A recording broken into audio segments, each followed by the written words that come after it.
Gujarat public service commission એ બંધારણીય સંસ્થા છે।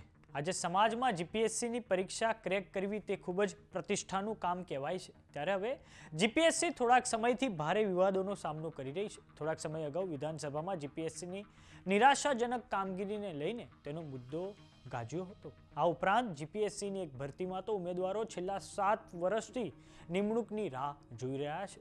નમસ્કાર, જમાવટ સાથે હું છું પાર્થ।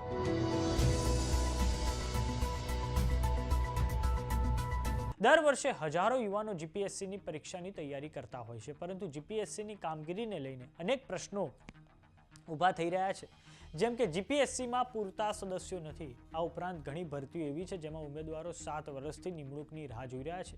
જેમ કે વાત કરીએ વર્ષ 2013-14માં આસિસ્ટન્ટ પબ્લિક પ્રોસિક્યુટર વર્ગ 2ની ભરતી માટેની જાહેરાતની, તો તેમાં કુલ 543 ઉમેદવારો પાસ થયા હતા।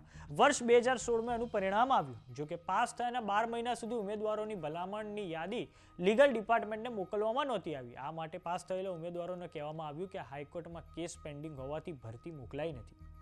આ પછી હાઈકોર્ટે નિષ્ફળ ઉમેદવારોની અરજી ફગાવી દીધી। ત્યારબાદ ઉમેદવારો દ્વારા કેટેગરી વાઇઝ ભરતી કરવામાં આવે, ક્રમ પ્રમાણે નહીં, તે માટે રીટ પિટિશન કરવામાં આવી। આ પછી તો કેસ હાઈકોર્ટમાંથી સુપ્રીમ કોર્ટમાં ગયો, જેમાં સુપ્રીમ કોર્ટે 374 ઉમેદવારોની ભરતી કરવાનો આદેશ આપ્યો, પરંતુ કેવી રીતે ભરતી કરવી તેનો જવાબ ના આપ્યો। ત્યારબાદ સરકારે 2019માં કેટેગરી મુજબ 374 ઉમેદવારોને નિમણૂક આપી, જેના લીધે મેરિટમાં આગળનો ક્રમ ધરાવતા ઉમેદવારોને અન્યાય થયો અને તેઓ નિમણૂકથી વંચિત રહી ગયા।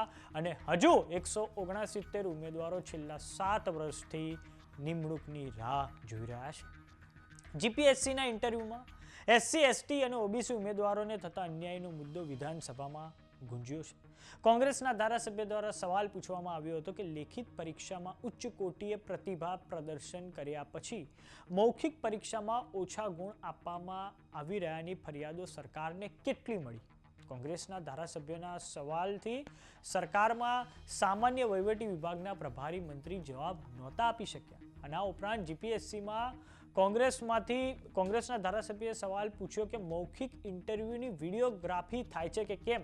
આ તમામ સવાલોની સામે પ્રભારી મંત્રી જવાબ જ ના આપી શક્યા। એટલું જ નહીં, ગુજરાત પબ્લિક સર્વિસ કમિશનમાં જીપીએસસીના બોર્ડમાં જે મંજૂર મહેકમ છે, મંજૂર જે સંખ્યાબળ એ 7 સદસ્યોનું છે, પરંતુ અત્યારે બોર્ડમાં 5 જગ્યાઓ ખાલી છે। તેને લઈને પણ ગંભીર પ્રશ્નો ઉઠી રહ્યા છે, અને જેના કારણે જીપીએસસીની જે વિવિધ ભરતીઓ છે તે ગોકળ ગતિએ ચાલી રહી છે।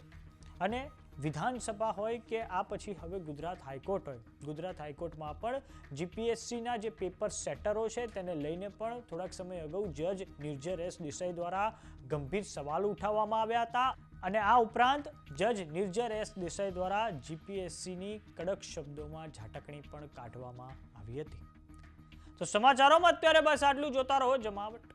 જો તમે અમને યુટ્યુબ પર જોઈ રહ્યા તો સબસ્ક્રાઇબ કરો, જો તમે અમને ફેસબુક પર જોઈ રહ્યા તો ફોલો કરો, સાથે જ અમારી વોટ્સએપ ચેનલ આવી ગઈ છે, જોઈન કરવાનું ના ભૂલતા। નમસ્કાર।